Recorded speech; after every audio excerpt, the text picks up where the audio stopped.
When did the PTO? When did the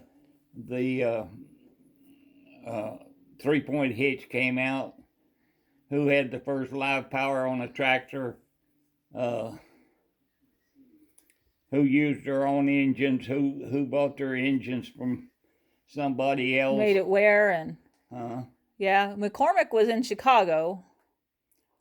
I think no, when you look at right, Farmall was in Illinois, but it wasn't Chicago.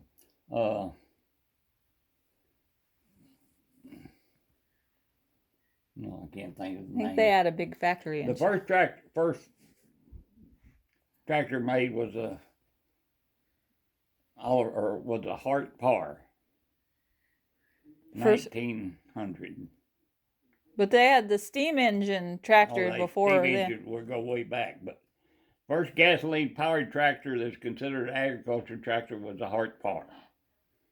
Okay, from then everybody got into the business. A lot of them made it, a lot of them didn't.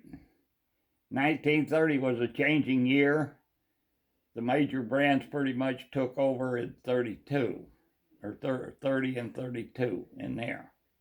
Okay, we go pretty well with all that manufacturing until the war came along. Tractors,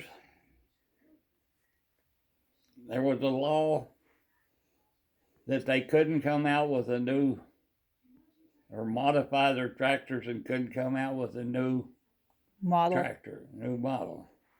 So what John Deere did, they took their old G and they called it a GM, which is basically the same thing with a few designs. Okay, the war was over.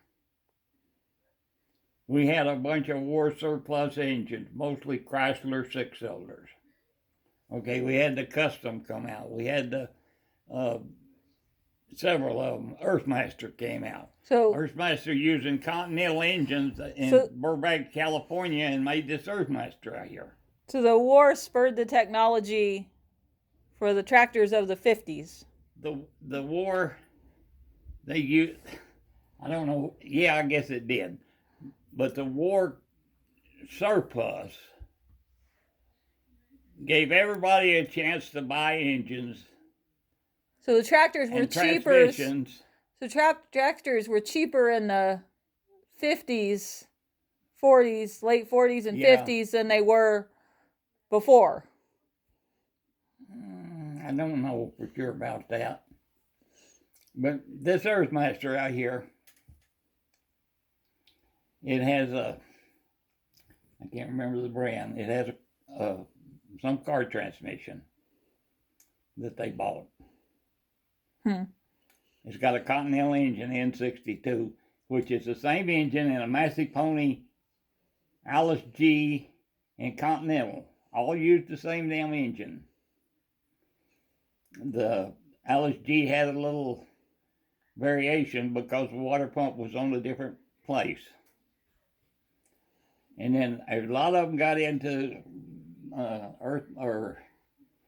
lot of them in the 6-cylinder Chrysler engines. There's about 4 different brands that came out with a tractor that was basically the same with a 6-cylinder. This Co-op number 3 out here,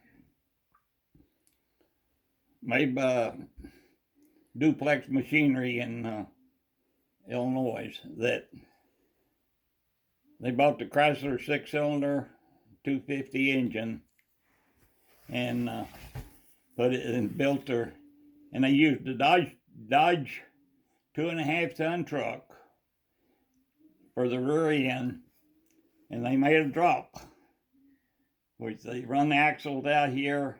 You know what a drop is. They made the axles run out here. They run a chain drive or gears around this axle. And basically all that damn company did was had somebody make this drop so they could put tractor wheels on it. With everything else in it was Dodge or Chrysler. But I got it out here. Sometime I'll show you about that one. And then John Deere had the 2-cylinder, which was the last 2-cylinder was a G, was 50, I think 53. So those are little. No, No? they're little. The G John Deere was the biggest thing in 53. No, back up. The R was the biggest thing. Okay. They were still trying to sell this damn 2-cylinder. And everybody else was going to diesels. So in 63, John Deere built a 4020, which was the most popular tractor ever built. They used a 6-cylinder diesel in their tractor. And from there on, it just ballooned. The bigger, that place in North Dakota, what was his name, Versatile, they made big 4-wheel drives. The biggest tractor they made back then was a big Bud. And it could pull 30-something foot field disc. So from 70 to current, it just kept getting bigger. John Deere's 9270, I get mixed up on these numbers, 9230 I guess it was, is 600 and something horsepower. They used 2 of them up here building this deal. They put 2 of them big scrapers with it. So tractors has come a long way since the 1900. I think original Hart Par was I could be wrong. You have to look it up. I think it was a 2236, which meant it had 22 horsepower. And currently they got them well over 600.